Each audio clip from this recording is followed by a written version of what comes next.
இது ஒரு இன்ட்ரெஸ்டிங்கான வீடியோவாக தான் இருக்க போகுது. Balance the weight. உங்களுடைய சீனியாரிட்டி ஏற அதுக்கு தகுந்த மாதிரி சேலரி ஏறும். எல்லாருக்கும் வணக்கம், எல்லாரும் சூப்பராக இருக்கீங்க. நானும் சூப்பராக இருக்கேன். இன்றைக்கி வந்து UNSWங்கிற ஒரு யூனிவர்சிட்டி ரன் பண்ணுற ஒரு ஓப்பன் டே தான். ஸ்பெசிஃபிக்காக அவங்க எந்த இண்டஸ்ட்ரி இன்றைக்கி சூஸ் பண்ணியிருக்காங்கன்னு பார்த்தீங்கன்னா ஏவியேஷன் இண்டஸ்ட்ரி. ஸோ யாரெல்லாம் பைலட் ஆகணும், யாரெல்லாம் ஏவியேஷன் இண்டஸ்ட்ரியில் இருக்கணுங்கிறதுக்காக இன்றைக்கி UNSW ஹேங்கர் அப்படின்னு ஒரு லொக்கேஷன். ஸோ ஹேங்கராக ஏர்க்ராஃப்ட்லாம் இருக்குது. மெயினாக இங்கே இருக்கிறதெல்லாம் ப்ராப்பராக ஆப்ரேட்டிங் ட்ரைனிங் ஏர்க்ராஃப்ட்ஸ்லாம் இருக்குது. ஸோ அதில் பார்க்கலாம், எக்ஸ்ப்ளோர் பண்ணலாம், என்னென்ன கோர்ஸ் இருக்குங்கிறத தெரிஞ்சுக்கலாம். அண்டு இன்ட்ரெஸ்ட் இருந்தால் அதில் கேரியரை பில்ட் பண்ணுறதுக்கான வாய்ப்புகள் இருக்குது. நிறைய ஸ்கூல் ஸ்டூடெண்ட்ஸு, காலேஜ் ஸ்டூடெண்ட்ஸு, ஏற்கனவே சில பைலட் ட்ரைனிங்கில் இருக்கிறவங்க அண்டு ஃப்ளையிங் ஹவர்ஸ் தான் இங்கே கணக்கு நமக்கு சொல்லி எல்லாருக்கும் தெரியும். ஸோ அதனால் உள்ளே போகலாம், எப்படி இருக்குன்னு செக் பண்ணுறோம், அப்படியே வெளியே வரலாம். ஓகே,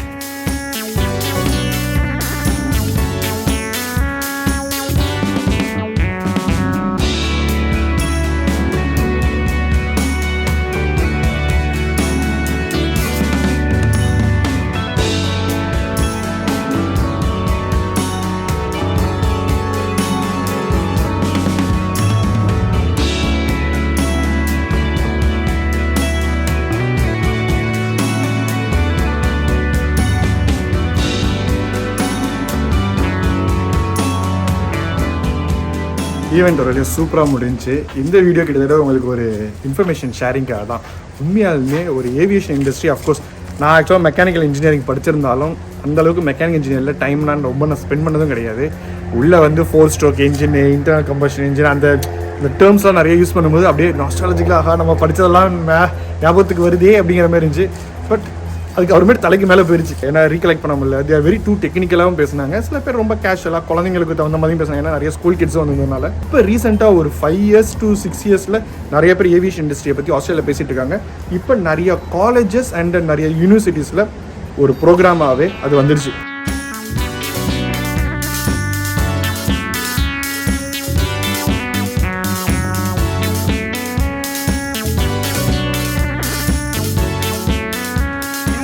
அவ்வளோதான் எனக்கு முடிஞ்சு நான் வீட்டுக்கு அனுப்புகிறேன். பட் நாளைக்கு நான் திரும்பி இங்கே வரேன். நான் உங்களுக்கு முக்கியமாக உங்களுக்காக காட்டுறதுக்காக ஸ்பெஷலாக வர சொல்லியிருக்காங்க. அப்பாயின்மெண்ட் மாதிரி ஃபிக்ஸ் பண்ணியிருக்கேன். I will show you something special for you tomorrow. ஓகேவா, நீ போகலாம்.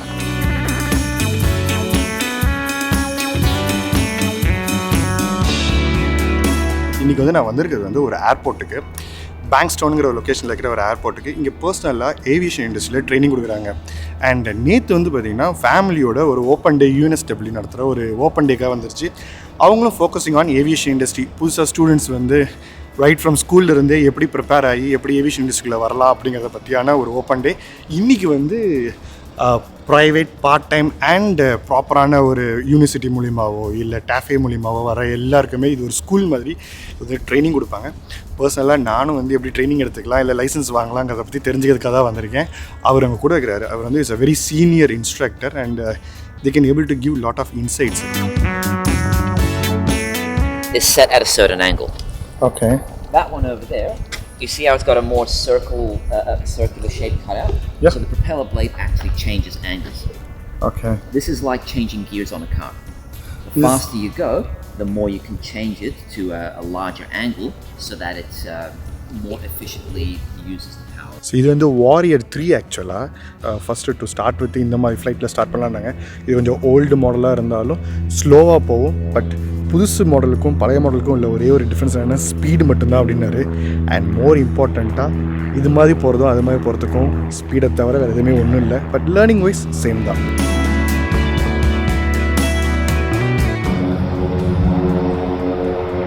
And you can just sit in the left seat. There's a little strap here just so that when the wind blows it doesn't move the controls around, but we can remove that.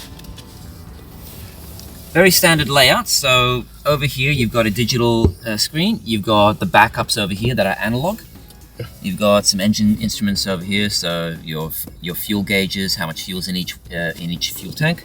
You've got oil temperatures. You've got your alternator output. You've got your tachometer, so how fast is the engine spinning, and how much fuel is going to the engine. How much the manifold pressure is, which is basically how open or closed the throttle is. Yeah. So this is like the accelerator on your car. Yeah. This will be like changing gears on your car. Yeah. And in your car, the computer will control the ratio of fuel to air, but here we do it manually. Wow. So the reason that we do it this way is due to reliability. If you have a car and something goes wrong with your car's computer, the whole engine stops working. So we don't want that happening in flight. So everything is manual from Exactly, that particular yeah. perspective. Yeah, so we do things manual where possible, or we keep things simple where possible, so that it increases the reliability. Okay. And There are- safety. Yeah. So there are some manufacturers that produce aircraft with a computer-controlled engine. So you can see over here, this one, because it's got the landing gear, it's got your gear lever here and your gear position lights over there. This two big screens over here, they're the ones that are going to have your primary flight information. So So the primary pilot sits here or they and the left, yeah. or So, in the left? yeah. Okay. So- So where I am sitting. Okay. Yeah, so even though the instructor is the pilot in command, but we teach you from the perspective of the pilot in command. perspective. Yeah. Okay. The system is from Garmin. Yeah. So there's a few different manufacturers out there. Garmin is typically one of the better ones. Okay. But there are other ones like Avidyne and Aspen. So right now, there's no GPS position because we're inside a hangar. Yeah. So we'd be lucky to get any GPS coverage, but it's kind of coming and going at the moment.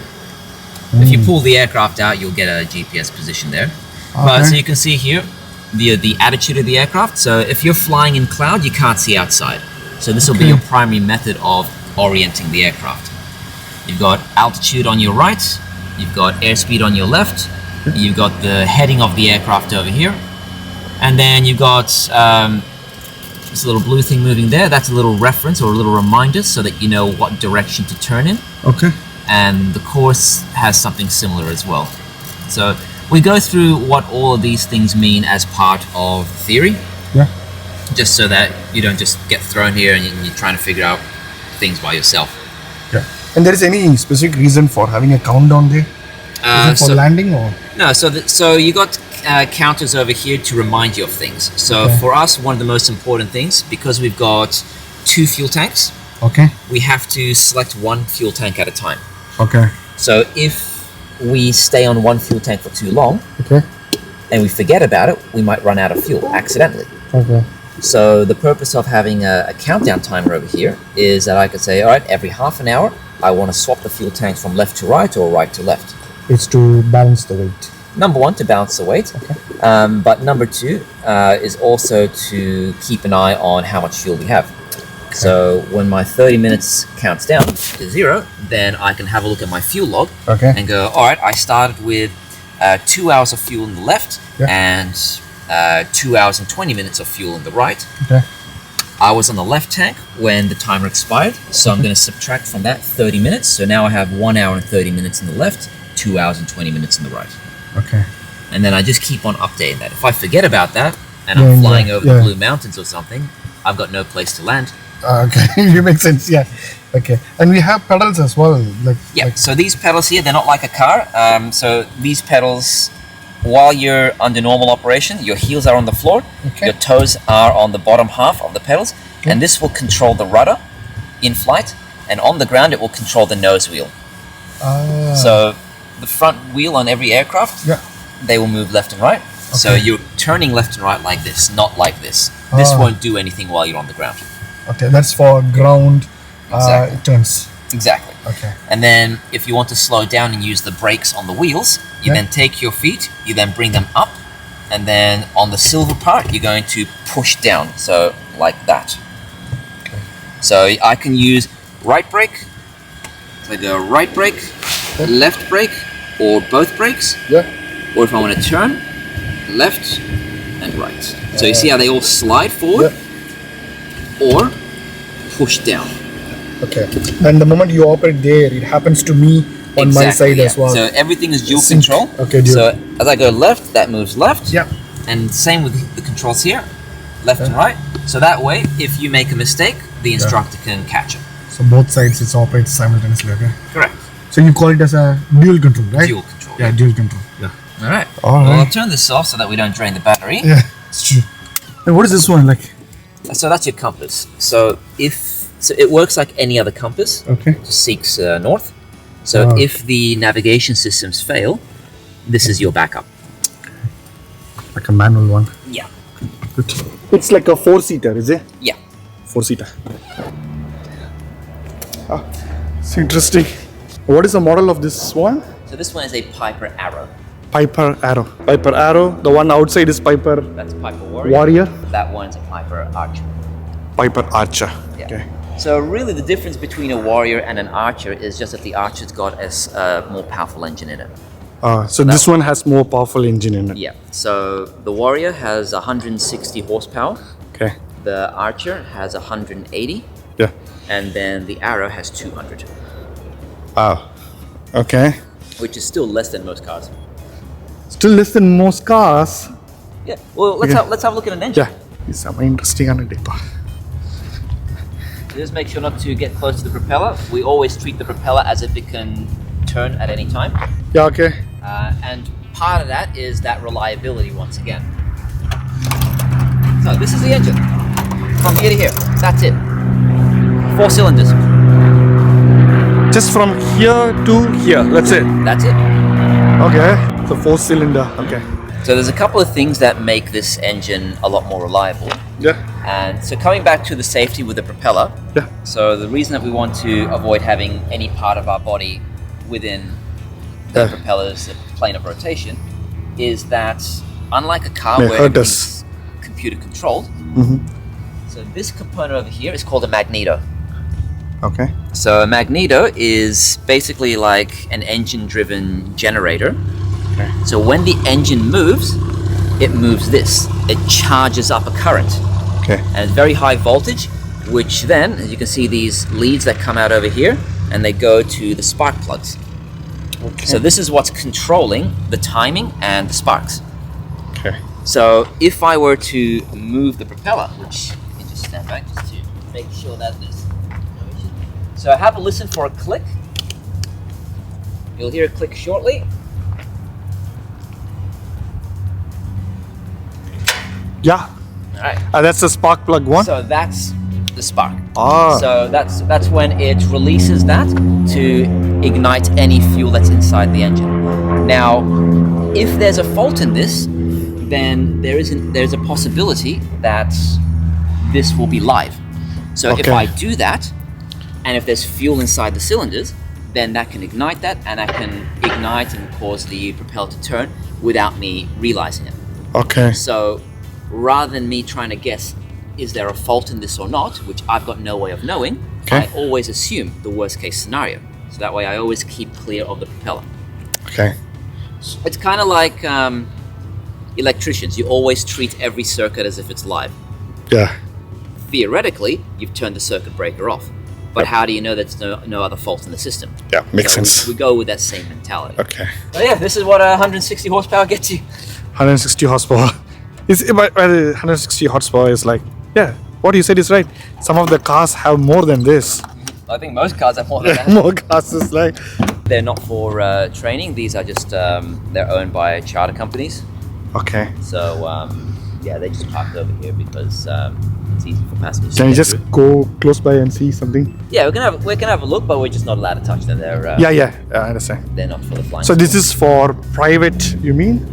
it's so Charter at yeah. So let's Okay. say that you are a company that you need to move some cargo or Okay. employees between sites.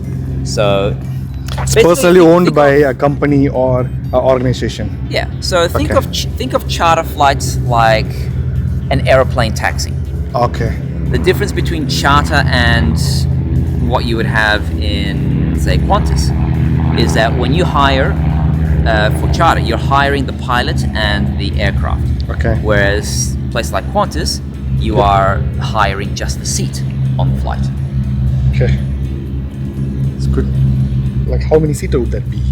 This one, not too sure. It will depend as well on whether it's configured to carry more cargo or more passengers. It Probably, says Chancellor 414. yeah, so that's Cessna 414 is the make and model. Yeah, this one's got turbocharged engines. It's got pressurized cabin, so it can fly high and fast. Unlike those ones has one blade in the front, it has two, isn't it? The engines, yeah. Yeah. Because most companies will require that you have training in multi-engine aircraft. It's just not practical for most commercial companies to just have single-engine aircraft. Yeah.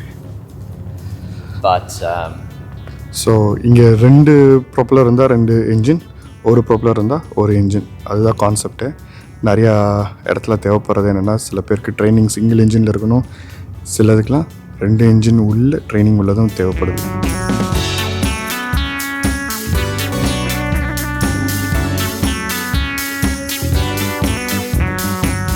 அவர் அந்த ஃப்ளைட்டும் இந்த ஃப்ளைட்டும் இடிக்காமல் நடுவில் இந்த ஃப்ளைட்டை எடுத்துகிட்டு போகிறதுக்காக calculate பண்ணி போயிட்டுருக்காரு.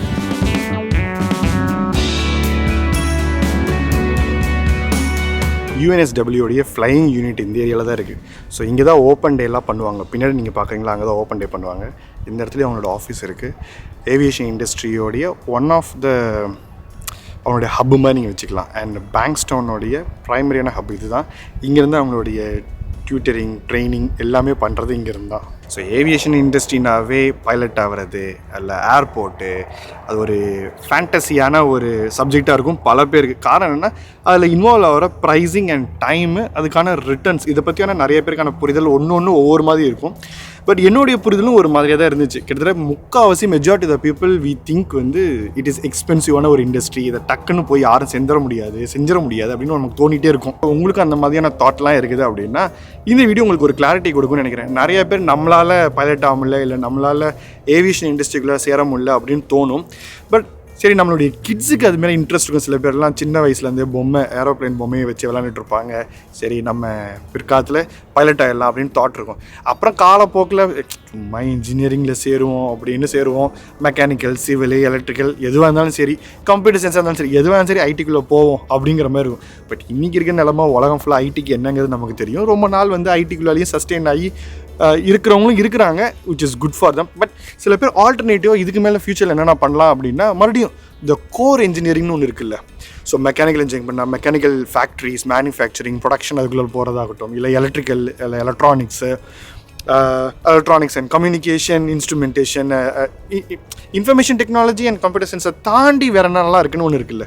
So அதுவும் இன்ஜினியரிங்கில் core biochemical நிறைய இருக்குது. அதில் வந்து ஏரோநாட்டிக்கல் இன்ஜினியரிங், இல்லை ஏரோஸ்பேஸ் இன்ஜினியரிங், இல்லை ஏவியேஷன் இண்டஸ்ட்ரி அப்படின்னு வச்சுக்கலாம். கடந்த ஒரு கோவிடுக்கு அப்புறமேட்டு பார்த்தோம்னா நிறைய பேர் இந்த ஏவியேஷன் இண்டஸ்ட்ரியை பற்றி மறுபடியும் பேச ஆரம்பித்தாங்க. ஸோ கோவிட் டைமில் நிறைய பேர் யாரும் ஃப்ளை பண்ணாமல் இருந்தாங்க, நிறைய பேர் ட்ராவல் பண்ணாமல் இருந்தாங்க. ஸோ அந்த மாதிரி இருக்கிறவங்க எல்லாருக்குமே they want them to fly back. So அந்த டைமில் ஃப்ளைட்லாம் ட்ராவல் பண்ணாங்க, ஃப்ளைட்டில் ப்ரைஸ்லாம் ஜாஸ்தியாக இருந்துச்சு. அப்போ தான் மறுபடியும் அந்த ஏவியேஷன் இண்டஸ்ட்ரியை பற்றியே மைண்டுக்குள்ள எல்லாம் ஓட ஆரம்பிச்சிச்சு. ஸோ லாக்டவுனில் இருக்கிற வரைக்கும் அதை பற்றி யாருக்குமே பேச்சு இல்லை, அதை பற்றியான தாட் இல்லை. But this is a great time to think அபவுட்ங்கிற மாதிரி எல்லாரும் மறுபடியும் பேச ஆரம்பிச்சாங்க. ஆஸ்திரேலியா மாதிரி ஒரு கண்ட்ரியில் ஏவியேஷன் இண்டஸ்ட்ரிங்கிறது ரொம்ப பெருசாக இருந்துச்சு, ஆனால் கிடையாது. ஏன்னா இப்போ ஒரு லாஸ்ட் 5 இயர்ஸில் aviation industry is big. So lot of people talk about it, lot of people want to join. Open day இந்த மாதிரி யூனிவர்சிட்டிலாம் பண்ணுறாங்க. இது யூஎன்எஸ்டபிள்யூ மட்டும்தான் பண்ணுறாங்களான்னா கிடையாது. நிறைய யூனிவர்சிட்டிஸ் இந்த ஆஃபர்லாம் இந்த கோர்ஸ்லாம் கொடுக்குறாங்க. சிலது வந்து ஜாயிண்ட் சாண்ட்விச் கோர்ஸாக இருக்கும், சிலது இண்டிவிஜுவல் கோர்ஸாக இருக்கும், diploma, master in aviation management நிறைய இருக்குது. நம்ம ஒரு ப்ராப்பராக யூனிவர்சிட்டி மூலிமாவும் ஏவியேஷன் இண்டஸ்ட்ரிக்குள்ளே போகலாம். சில இங்கே வந்து டேஃப் அப்படின்னு ஒரு கோர்ஸு பண்ணுறவங்களும் இருக்காங்க. ஸோ கவர்மெண்ட் எய்டட் ஒரு ஆர்கனைசேஷன் அவங்களும் வந்து ஒரு சர்டிஃபிகேஷன் கோர்சஸ் இல்லை பேசிக்கான என்ட்ரி லெவல் கோர்ஸஸ்லாம் பண்ணுறதுக்கு இருக்குது. அதை பற்றியான ஒரு டீட்டெயில் வீடியோ, அது தனி இன்னொரு வீடியோ போட வேண்டியது அது. பட் இதை தாண்டி இது மூலிமா மட்டும்தான் படிக்க முடியுமானா இல்லை, ப்ரைவேட்டாக படிக்கலாம், பார்ட் டைமாக படிக்கலாம். ஸோ அந்த மாதிரியான ஒரு இன்ஸ்டியூஷன் தான் இது ஒரு ஆப்ஷன், சிட்னி ஏவியேட்டர்ஸ்னு. அவங்க வந்து வெறும் ஒரு ட்ரைனிங் இன்ஸ்டியூட் மட்டும்தானா? எஸ். அண்ட் அவங்களுக்கே பேஸ் ஏர்னு ஒரு ப்ராப்பர் இன்ஸ்டியூட் காலேஜும் இருக்குது. ஒருத்தர் வந்து ஒரு ஃபுல் டைம் கோர்ஸாக படிக்கணும், இல்லை டேஃப் மூலிமா படிக்கணும் அப்படின்னா ஒரு பேஸ் ஏர்னு அவங்களுடைய அந்த இன்ஸ்ட்ரக்ஷன் கம்பெனி மூலிமா பண்ணுவாங்க. அவங்களும் சரி, இவங்க இந்த சிட்னி ஏவியேட்டர்ஸுங்கிறது ரெண்டும் ஒரே குரூப் தான். சிட்னி ஏவியேட்டர்ஸ் வந்து more of a part time and private tuition and private ட்ரைனிங்லாம் பண்ணுறவங்க இருக்காங்க. அண்ட் நேற்று வந்து யூஎன்எஸ்டபிள்யூடைய ஓப்பனிங் இருந்துச்சு. ஸோ ஃபேமிலியோடு தான் வந்திருந்தேன், சுற்றி பார்த்துட்டு. ஒரு கிட்டு ஏன்னா அவங்க சொல்கிறது என்னென்னா, கிட்டத்தட்ட 10 வயசு குழந்தையிலேருந்து they can start in to aviation industry. So ஃப்ளையிங்க்கு வந்து ஒரு ஏஜ் க்ரைட்டீரியா கிடையாது. 10 வயசுலேருந்தே. பட் அந்த குழந்தையால் அதை கிராஸ் பண்ணிக்க முடியுமா, அதை புரிஞ்சிக்க முடியுமா, அதை ஒரு பறக்கிற அளவுக்கு தோணுமா அப்படிங்கிறது அவங்களால முடியுமாங்கிறது தான் விஷயமே. ஸோ ஃபஸ்ட்டு லைசன்ஸ் நீங்கள் வாங்கணும் அப்படின்னா, எனக்கு பர்சனலாக லைசன்ஸ் வாங்கணும்னு ரொம்ப ஆசை. ஒரு ப்ரொஃபஷனலாக ஒரு பைலட் ஆகி நம்ம நிறையா சுற்றுறோம், நம்ம நிறையா பறக்கிறோங்கிறதெல்லாம் secondary. But car license, 2 wheeler license மாதிரி பைலட் லைசன்ஸ் வாங்கினா என்னங்கிறதோடைய ஒரு தாட்டு. ஸோ அதுக்கான எக்ஸ்ப்ளோரேஷன் மாதிரி தான் இதுக்கு நான் வந்திருந்தேன். ஆக்சுவலாக பார்த்தீங்கன்னா ஒரு 35 hours மினிமம் நம்ம பண்ணோம்னா, ஒரு ட்ரைனிங் எடுத்தோம்னா நமக்கு லைசன்ஸ் கிடச்சிருவாங்க. ஸோ மினிமம் ஒரு 15 hours நம்ம ட்ரைனிங் எடுத்தோம்னா, 15 hours 15 hours ஆஃப் ஃப்ளையிங் பண்ணோம்னாவே நம்ம தனியாகவே நம்ம பறக்க முடியும். அந்தளவுக்கான we can able to get through. So அந்தளவுக்கான நாலேஜ் வந்துடும். அதே ஒரு 25 மணி நேரம் பறந்தால் தான் அவங்க சொல்கிறது. ஸோ 15 மணி நேரத்தில் நீங்கள் பறந்துடலாம். பட் ஆனாலும் ஒரு 25 மணி நேரமாக நீங்கள் எடுத்து பண்ணிங்கன்னா you will get a better, ஒரு ப்ராப்பராக பறக்கிறதுக்கான ஒரு பைலட் லைசன்ஸ்க்கான எலிஜிபிலிட்டி உங்களுக்கு கிடைக்கும் அப்படிங்கிற மாதிரி சொல்லியிருந்தாங்க. அதே ஒரு 35 hours நீங்கள் பறக்கிறீங்க அப்படின்னா ஒரு ப்ராப்பர் லைசன்ஸ் எடுத்து நீங்கள் you can start flying. So இதெல்லாம் முடிச்சுட்டு உடனே நீங்கள் ஃபுல்லாக நீங்கள் பைலட் ஆகிடுவீங்களான்னா கிடையாது. ஏன்னா இது வந்து first initial level 35 hours of flying வந்து எந்த டைப் ஆஃப் லைசன்ஸ் பார்த்திங்கன்னா ரெக்ரியேஷ்னலான ஒரு ஃப்ளையிங்க்கான பைலட் லைசன்ஸ் இது. இதை வச்சுக்கிட்டு ஒரு லிமிட்டுக்குள்ளே தான் போக முடியும். ஒரு 50 கிலோமீட்டர் ரேடியஸ்க்குள்ளே தான் போக முடியும். எங்கேருந்து நம்ம டிபார்ட் ஆனோமோ அங்கேருந்து ஒரு 50 கிலோமீட்டர் ரேடியஸ்க்குள்ளே போயிட்டு நம்ம திரும்ப வந்துடணும். இந்த மாதிரி இன்ஸ்டியூஷன்ஸில் வச்சிருக்கிறது வந்து ட்ரைனிங் ஏர்க்ராஃப்ட்ஸ். ஸோ இது வந்து ஒரு 4 சீட்ரு இல்லை 6 சீட்ரு இந்த மாதிரி தான் இருக்கும். ஒரு சீனியர் இன்ஸ்ட்ரக்டராக இருக்கிறவங்களுக்கு எந்த அளவுக்கு ஃப்ளையிங் ஹவர்ஸ் எலிஜிபிலிட்டி தேவை அப்படின்னு பார்த்தீங்கன்னா ஒரு 250 hours ஆஃப் ஃப்ளையிங் இருக்கணுமா. அதே ஒரு இன்ஸ்ட்ரக்டர் என்ட்ரி லெவலில் வரணும் அப்படின்னாவே ஒரு 150 hours ஆஃப் ஃப்ளையிங் ஹவர்ஸ் இருந்தாலே போதும், நீங்கள் இன்ஸ்ட்ரக்டர் ஆகிடலாம் அப்படிங்கிற மாதிரி சொல்லியிருந்தாங்க. ஸோ ஃப்ளையிங் ஹவர்ஸ் சொல்லிட்டு இருக்கேன் இல்லை. இந்த ஃப்ளையிங் ஹவர்ஸ்னால் என்னென்னா ஒரு 1 hour டைமில் நம்ம பறக்கிறது. ஸோ டேக் ஆஃப்லேருந்து லேண்ட் வரைக்கும் 1 hour நம்ம போயிட்டு வந்தோம்னா அது லாக் புக் மாதிரி ஒன்று மெயின்டைன் பண்ணி 1 hour நீங்கள் பறந்துருக்கீங்க அப்படிங்கிற மாதிரி அவங்க சொல்லுவாங்க. ஸோ அது மாதிரி ஒரு மணி நேரம் நம்ம பறக்கணும்னா அதுக்கு எவ்வளோ சார்ஜ்னு ஒன்று இருக்குல்ல. இந்த மாதிரி இன்ஸ்டியூஷன் மூலிமா அவங்க மேலே பண்ணுறோம்னா ஒரு $500 ஒரு $530 போல். ஸோ இப்போ எங்கள் சிட்னி ஏவியேட்டர்ஸை கேட்டால் ஒவ்வொரு இன்ஜின், ஒவ்வொரு ட்ரைனிங்கு, ஒவ்வொரு மாதிரியான பேக்கேஜெலாம் இருக்குது. பட் பால் பார்க் ஃபிகர் ஒரு ரஃபாக ஒரு அமௌண்ட் எடுத்துக்கணும் அப்படின்னா ஒரு $500 $530 கிட்டத்தட்ட நம்ம ஒரு காசுக்கு ஒரு 25,000 27,000 வரைக்கும் இருக்குது. சிட்னி அஃப்கோர்ஸ் கொஞ்சம் எக்ஸ்பென்சிவ் தான். கொஞ்சம் ரூரல் ஏரியா பக்கம் போயிட்டோம் அப்படின்னா கொஞ்சம் அவுட்ரு, இங்கே வந்து இது வந்து பேங்க்ஸ்டவுனுங்கிற ஏர்போர்ட் இருக்கிற ஒரு இடம். ஸோ இதை விட கொஞ்சம் அவுட்டர்லாம் போயிட்டு நம்ம பண்ணுறோம் அப்படின்னா you will be able to make some cheaper கோர்சஸ்லாம் பண்ணலாம். அண்ட் இன்றைக்கி வந்து ஸ்கூல் கிட்ஸ் ஆகட்டும், காலேஜ் கிட்ஸ் ஆகட்டும், எல்லாருமே they are more fascinated in aviation industry. Aviation இண்டஸ்ட்ரியில் ஒரு பெரிய பூம் நடந்துகிட்ருக்கு. Australia has a bigger market இதுக்கெல்லாம். UNSWங்கிற யூனிவர்சிட்டி வந்து பண்ணியிருக்காங்க, யூனிவர்சிட்டி ஆஃப் நியூ சவுத் வேல்ஸ்னு. அவங்க வந்து one of the largest and world ஃபேமஸான ஒரு யூனிவர்சிட்டி தான். ஒன் ஆஃப் த டாப் ரேங்கிங்கில் இருக்கக்கூடிய ஒரு யூனிவர்சிட்டி. அண்ட் ஆஸ்திரேலியாவில் they are the best for sure. யாராக இருந்தாலும் அங்கே படிக்கிறதுல சொல்லுவாங்கள்ல, you will get through your life. அது மாதிரி one of the best university in ஆஸ்திரேலியாவில் UNSW, அதாவது university of new south Wales. இந்த யூனிவர்சிட்டியில் வந்து ஏவியேஷன் இண்டஸ்ட்ரி பற்றி ஒரு ஏவியேஷன் டிபார்ட்மெண்ட், ஏவியேஷன் மேனேஜ்மெண்ட் கோர்ஸ்லாம் ரன் பண்ணுறாங்க. அதுக்கான ஓப்பன் டே தான் அது. ஸ்கூல் கிட்ஸ்லேருந்து காலேஜ் கிட்ஸ் வரைக்கும் எல்லாருமே வந்திருந்தாங்க. அதில் வந்து இந்த சில ஸ்கூல் கிட்ஸ் எல்லாம் லைசன்ஸ் வச்சுருக்காங்க. So which means they have already passed கிட்டத்தட்ட அந்த 35 hours ஆஃப் ஃப்ளைங்லாம் முடிச்சு அவங்ககிட்ட அந்த ரெக்ரியேஷனல் லைசன்ஸ்லாம் அவங்க கையில் இருக்குது. நேற்று நான் பார்க்கும்போது ஐ வாஸ் ரியலி வாவ் அப்படிங்கிற மாதிரி ஷாக்கிங்காக இருந்துச்சு. இது நார்மலாக நம்ம ஊரில் இந்தியாவில் அந்த மாதிரிலாம் நம்ம பண்ணுவோமானா yes, very few hand picked நல்ல பணம் உள்ள ஃபேமிலியில் பண்ணுவாங்க. நார்மலான ஒரு மிடில் கிளாஸ், இப்போ ஒர்க்கிங் கிளாஸ், இப்போ என்ன மதியாலாம் நான் பண்ணுவேன்னா ரொம்ப அதெல்லாம் ஒரு என்னுடைய கற்பனைக்கு அப்பாற்பட்டதாக இருக்கும். நான் இந்தியாவில் இருந்தால். ஸோ இங்கே வந்து எல்லாருமே கேஷுவலாகவே அதை பற்றி ஒரு எக்ஸ்ப்ளோர் பண்ணுறாங்க.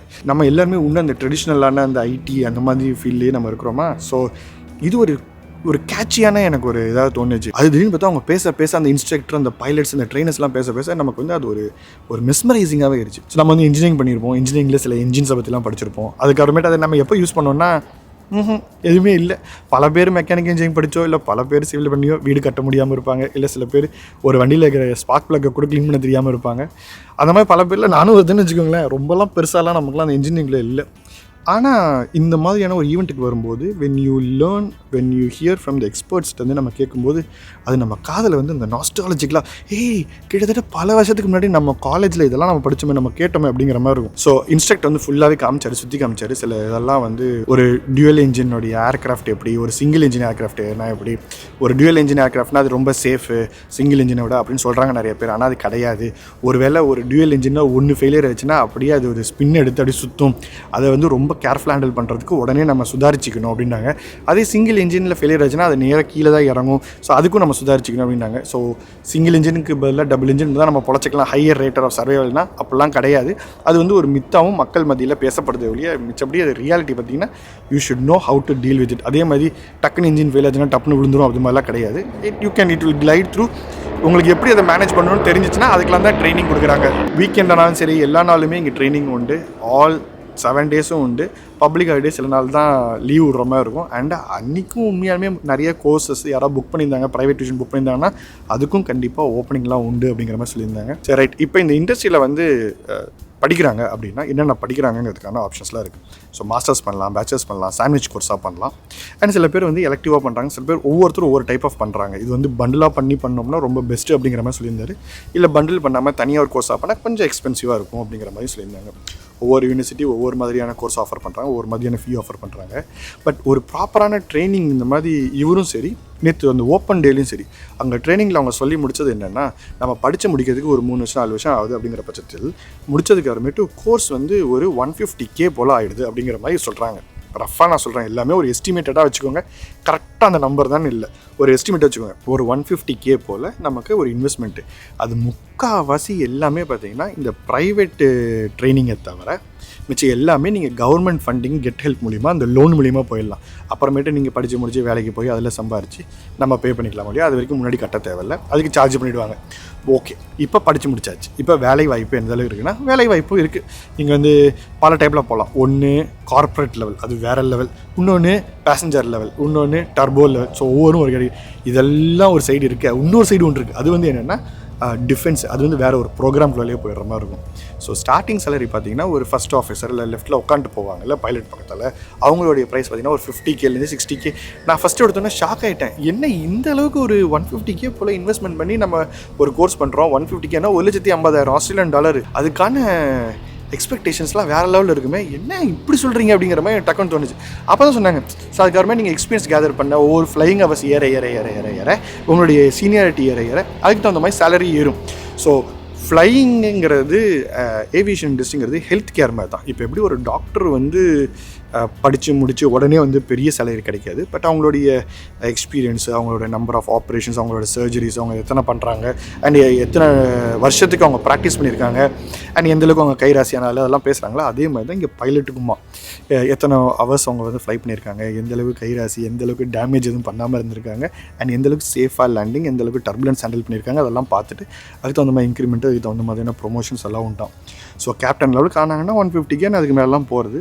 அண்டு ப்ரைவேட்டு இதே வந்து இந்த கார்ப்பரேட் சொல்கிறாங்கல்ல, இந்த ப்ரைவேட் ஜெட்டு அது மாதிரிலாம் ஓட்டுறாங்க இருக்காங்களே. ஸோ அந்த மாதிரி பைலட் அது மாதிரிலாம் ஃப்ளை பண்ணுறவங்களாம் ஓட்டுறாங்கிறது தப்பான ஒரு வேர்டு, ஃப்ளை பண்ணுறாங்கல்ல. ஸோ அவங்களுக்குலாம் சேலரி வேறு லெவல். அந்த 150Kலேருந்து ஆரம்பித்து அதோடைய லிமிட்டே இல்லைங்கிற மாதிரி இருந்துச்சு. ஸோ யார் வந்து உங்களை ஹையர் பண்ணுறாங்க எந்த மாதிரின்னு உலக லெவலில் பார்த்திங்கன்னா ஆஸ்திரேலியன் பைலட்ஸ்க்கு அந்தளவுக்கு ஒரு டிமாண்டு இருந்த மாதிரி தெரில முன்னாடிலாம். பட் இப்போ வந்து ஆஸ்திரேலியாவில் படித்து முடிச்சு வர ஆஸ்திரேலியன் பைலட்ஸ்க்கு குளோபல் மார்க்கெட்லேயும் டிமாண்ட் இருக்குது அப்படின்னாங்க. முக்கால்வாசி இங்கே படித்து முடித்தவங்க என்ன பண்ணுவாங்கன்னா குவாண்டாஸில் இருப்பாங்க, வெர்ஜினில் இருப்பாங்க, சில அந்த மாதிரி ஜெட் ஸ்டார் சில ஏர்லைன்ஸ்லாம் இங்கே ஆஸ்திரேலியா இருக்கிறவங்களுக்கு நல்லாவே தெரியும். பட் இன்றைக்கி வந்து எமிரேட்ஸில் ஹையர் பண்ணுறதா இருக்கட்டும், இல்லை கேத்தி பெசிஃபிக்கில் ஹையர் பண்ணுறதா இருக்கட்டும், இல்லை நிறையா இன்டர்நேஷ்னல் அமெரிக்கன் ஏர்லைன்ஸில் வந்து எல்லாருமே அதை ஹையர் பண்ணுறதா சொல்லிட்டு இருந்தாங்க. அண்ட் இது வந்து ஒரு one of the great space, one of the great industry to consider if you are looking into engineering. Growth வந்து கொஞ்சம் ஸ்லோவாக இருந்தாலும் ஸ்டேபிளாக லைஃப் லாங்காக நல்லா ஹாப்பியாக இருக்கலாம். ஆனால் என்ன ஒன்றே இந்த இண்டஸ்ட்ரிக்குள்ளே என்ன சொல்கிறாங்கன்னா, அந்த family and work life balance இருக்குல்ல, அது ரொம்பவே கஷ்டப்படுங்கிற மாதிரி சொல்லிட்டு இருந்தாங்க. லேட் ஹவர்ஸ் ஃப்ளைட்டு அண்ட் வெவ்வேறு நாட்டில் ட்ராவல் பண்ணுற மாதிரி இருக்கும், ஃபேமிலி விட்டு பிரிஞ்சிருக்கிற மாதிரி இருக்கும். பட் அதுக்கான ரென்யூமரேஷன் யூ வில் மேக் இட்னா எஸ், எப்போனா ஒரு 5 வருஷம் 10 வருஷம் கழிச்சு you will definitely start making good money, வேறு லெவலில் செட்டில் ஆகலாம் அப்படிங்கிற மாதிரி சொல்லியிருந்தாங்க. இது எந்த அளவுக்கு உண்மைங்கிறது அஃப்கோர்ஸ் யாராச்சும் பார்க்குறவங்க அதில் இண்டஸ்ட்ரியில் இருந்தீங்கனாலோ இல்லை உங்களோட ஃப்ரெண்ட்ஸ் அங்கே இருந்தாலோ you can able to comment through. இந்த வீடியோ பார்க்குறவங்க யாராச்சும் படிக்கிறவங்க இருந்தாலோ இல்லை உங்களோட குழந்தைங்கள நீங்கள் வேறு ஏதாவது புதுசாக ஒரு இண்டஸ்ட்ரியில் ட்ரை பண்ணலாம், இல்லை ஐடியில் போர்டிச்சு வேறு ஏதாச்சும் புதுசாக போகலாம், மெடிசன் ஐடி எல்லாம் விட்டு தாண்டி இன்ஜினியரிங்லேயே ஏதாச்சும் ஸ்பெசிஃபிக்காக இருக்கா அப்படின்னு பார்க்குறவங்களுக்கு அஃப்கோர்ஸ் ஏவியேஷன் இண்டஸ்ட்ரியும் ஒரு நல்ல ஒரு இண்டஸ்ட்ரியாக அவங்ககிட்ட ஷேர் பண்ணிக்கலான்னு தான் நேற்று வந்து என்னவோ ஃபேமிலியோட சேர்ந்து ஜாலியாக கொஞ்சம் நேரம் டைம் ஸ்பெண்ட் பண்ணிவிட்டு ஃபோட்டோலாம் எடுத்துகிட்டு போகலாங்கிற மாதிரி பிளான் நானும் கற்றுக்கிற மாதிரி இருந்துச்சு. பட் இன்றைக்கி நான் வந்து உங்களுக்காக ஸ்பெஷலாக காட்டலான்னு அண்ட் மோரோவர் இன்றைக்கி நான் கற்றுக்கிட்ட லெவலில் வேறு.